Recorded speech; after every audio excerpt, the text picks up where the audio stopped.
Hello everybody, it's me, your good friend Sparky, and welcome back to the Gamecube version of Pikmin. We have arrived in a brand new area, the Distant Spring, where the majority of the rest of our ship parts are.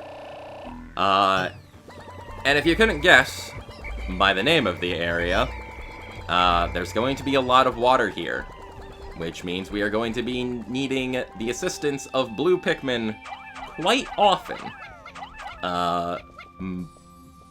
Basically, all but like 2 of the ship parts we're going to be needing blue Pikmin in order to carry them back to base. And, we also will occasionally need yellow Pikmin.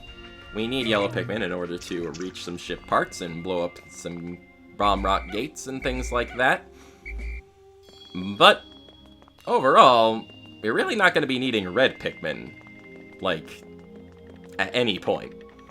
It's a little weird, because in the Forest Naval, red Pikmin were kind of super important, but in this area, they're basically entirely unneeded. It's a little weird how things are balanced out, but it's really going to end up being the blue guy's time to shine. The Distant Spring is also a very big area, and several of the ship parts require some creative thinking in order to get to them. Like this, the repair type bolt. This robotic marvel can fix just about anything in the ship that's broken. That's good because I get terribly bored of fixing little glitches. We had to throw our blue Pikmin up to the wall up there, and then lead them around a ways so they could carry the ship part back through the water. And, yeah, it's just like a little bit of puzzle solving for you to, kind of figure out. And that's not the only ship part that's going to end up needing some creative thinking like that, too. This area is kind of full of that, where there are a lot of multiple steps needed in order to gather the ship parts and get them back to the dolphin. The repair type bolt. This looks like an ordinary bolt, but it is actually a repair robot. I have now recovered 20 of 30 parts. If I can find just 9 more, I should be able to increase my ship's capabilities. So yeah,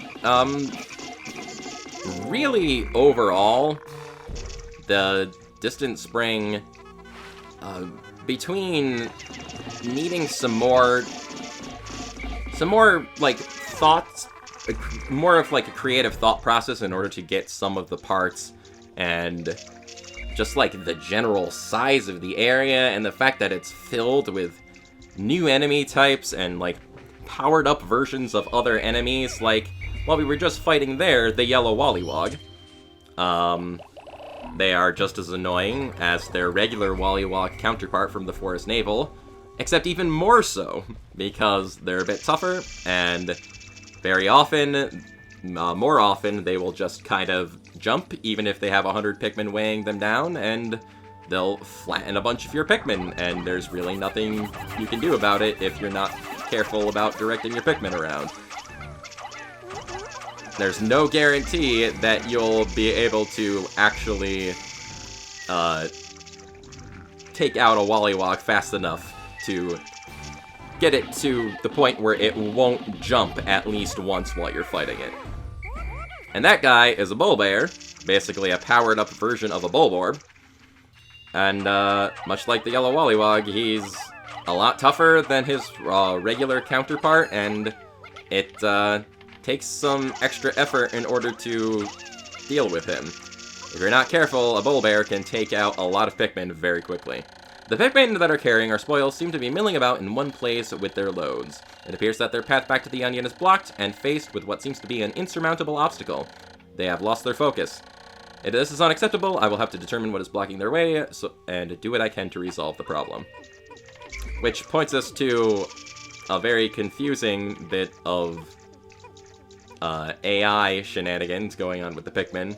The Pikmin up on land can't carry things back because the bridge isn't built, yet the Pikmin in the water right next to them can carry things back no problem because they just carry it through the water. So it begs the question of, why can't the Pikmin on land just carry it through the water? I don't know. It would make things go a lot faster at points, if the blue Pikmin would just ignore bridges and things and carry things through the water, but, yeah. That's, it's just a bit of a weird oddity with, Pikmin AI. Back there, you might have noticed... Oh, there's Olimar interrupting us again to tell us about how you can't have more than 100 Pikmin on the field. Back over there, speaking of new enemies and things, we've got the, water dumples here. They're not too much to worry about. They're really the least of our worries. And, we've got the Puffy Blowhog here, who floats around and blows your Pikmin around. He can't really, kill your Pikmin at all, but, he's still a bit obnoxious because he constantly moves away from you, and you have to try and weigh him down to get him down to ground level, and he can very easily just shake off your Pikmin, and when he blows on your Pikmin, it kind of knocks them everywhere and takes out their flowers, and it can be a hassle trying to whistle back all of the Pikmin that get scattered about, and it's a bit annoying.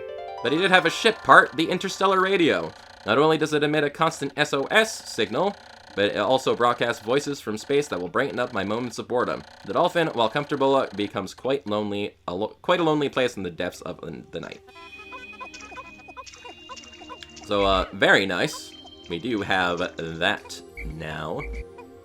As I was mentioning about enemies, you might have noticed that there was sort of an egg in the center of an area over there.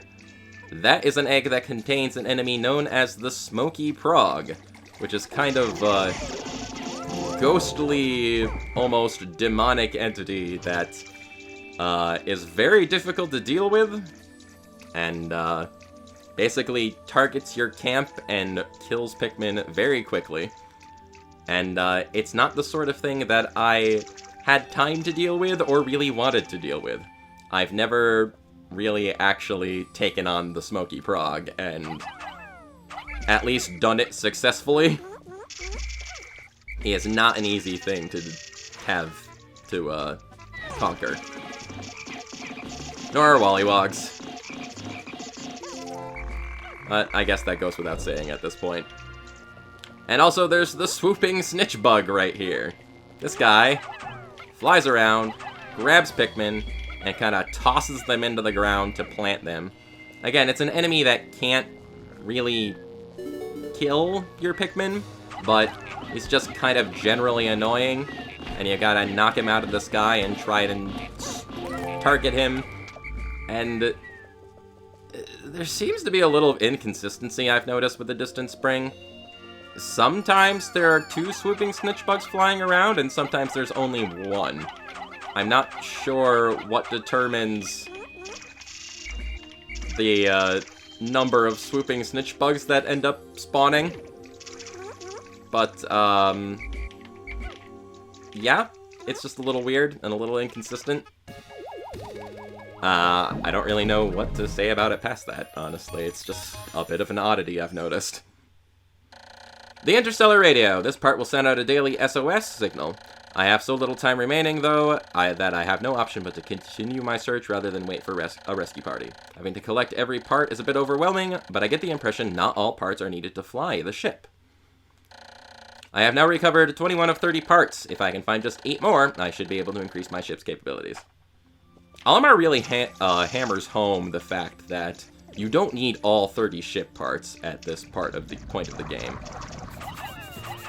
Because 2 of the parts in the Distant Spring are actually optional.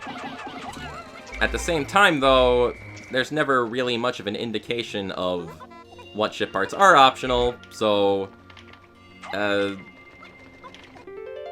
yeah. I found the gluon drive. Using the quark-binding metaphysics property of gluons, this device, well, it's very scientific, and I don't fully understand it myself, but it was very expensive. Okay, Mr. Dink. We're gonna have to leave the gluon drive there for right now, because we've got to try and get these double bridges built. And blue Pikmin really like getting caught in this area, and getting caught on bridges, and they like picking up things and then not being able to get them back because the bridges aren't built, even though they could very easily just walk through the water, and I guess I've complained about that enough already, so I'm going to stop for now. And there's another Puffy Blowhog, just kinda messing with our Pikmin. She showed up. Oh, there's the other swooping snitch bug. Okay. Yeah. I guess sometimes it might seem like there's only one swooping snitch bug because they fly around, like, everywhere so often. And sometimes you just don't encounter them because they're off just doing whatever, you know? And it's just very obnoxious in general. Apparently he's been screwing around with our Pikmin a lot over here because there are blue Pikmin planted everywhere, and it's just... it's not a fun thing to deal with. The Distant Spring holds nothing back. It's full of a lot of new enemy types, it's full of a lot of really tough enemies, and it's full of a lot of really annoying enemies. It's basically, if you're at this point of the game is no longer holding anything back, and it's absolutely expects you to be a Pikmin expert at this point to deal with all of the nonsense that you have to encounter. Also, when there's a lot going on in the Distant Spring, you experience a little bit of slowdown.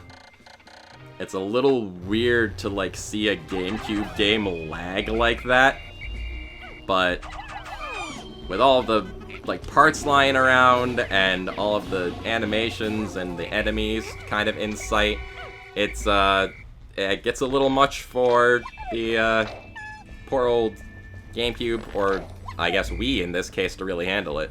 I am playing the GameCube version on my Wii, but yeah. Anyhow, this bridge is done, and we need our yellows right now because there are some bomb rocks over this way that we need to gather so we can knock down some gates and things like that. And there's another ship part over this way too that we need to take care of that we're going to have our blues work on. It's the massage machine. I put this right down in the lower back area and let it go to work. I can't wait until I get it installed again, as my lower lumbar region has been paining me ever since the crash. Sweet relief. Yeah, the massage machine is, doesn't seem like it's terribly necessary for space exploration, so as you could guess, that is one of the optional parts. And there is one more optional part in this area. I think I said that already, but just to reiterate, there are the 5 optional parts overall. Most areas have 1 optional part, but the Distant Spring actually has 2 of them, because both of the parts that were in the impact site are both required parts. So, yeah. Also, when you're gathering up bomb rocks and these skulls and stuff, you gotta be really careful, because it's very easy to accidentally get Pikmin, like, hung up in there and, like, not realize they're missing until it's far too late. It can be a bit of a task to keep track of all of them.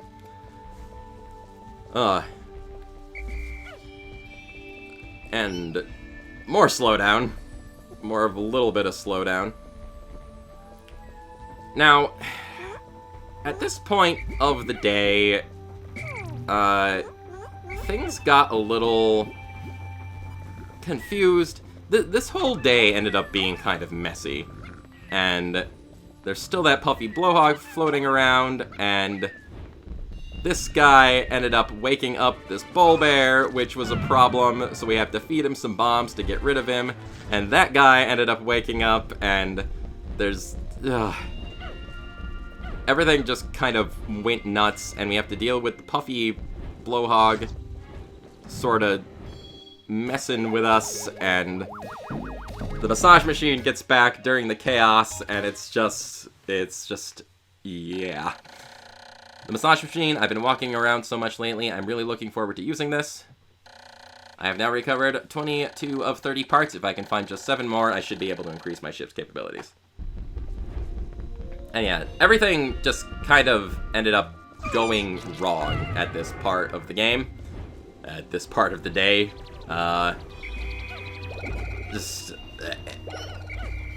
The guys carrying back that cheer wig ended up triggering the bull bears when I didn't want them to, and we had to continually wander around and try to deal with the Puffy Blowhog that was getting in our way. And it's almost sundown, and there are still a bunch of Pikmin over here that were building the bridges, and it's just all bad. It's all bad, and I started to panic a little. I had to try and take care of this Puffy Blowhog and get to my Pikmin before sundown so I didn't end up leaving 50 Pikmin behind or whatever. And we have an instance here where the Puffy Blowhog, no matter how many Pikmin I throw on him, just refused to collapse to the ground, and it can very easily blow Pikmin into the water, and that can cause Pikmin to start drowning, and yeah. The countdown has started for the end of the day, and this whole day could have gone a lot smoother. And, yeah. But that kind of explains the distant spring in a nutshell. Got all our Pikmin from the bridge gathering area back. Countdown is over. And at this point, I'm just kind of hoping I didn't end up leaving anyone anywhere. Which, I guess we'll see in a moment if we did, because you never really know until the end of day cutscene is done and you either see your Pikmin being eaten by the creatures of the night or not. But as kind of clumsy of a day and kind of chaotic as the end was there, we did successfully get 4 ship parts, but unfortunately it does look like we ended up leaving some Pikmin behind. Oof. 7 days since impact. The Pikmin that I did not bring back to the Onion all vanished overnight. It may well be that they have fallen prey to the planet's nocturnal creatures, an ugly thought. Perhaps that is why they follow me into the atmosphere. I am starting to grasp the cycles of life on this planet. And here are our results for the day. We ended up sprouting 13 Pikmin. We lost 27 in battle. Ow. And we ended up leaving 4 behind. Yeah, took a bit of a hit. Took a bit of a hit today with our Pikmin population. And it's just... things could have gone way smoother on this day and taking care of things in the distant spring. But we still did manage to gather 4 ship parts, and we have 2 more days to worry about getting the other ship parts for the distant spring. I made sure to save the majority of my time for taking care of this area, because I knew it was going to be a problem. But anyway, that's going to call it for right now. Thank you very much for watching. This is your good friend Sparky, signing off, and I'll catch you later.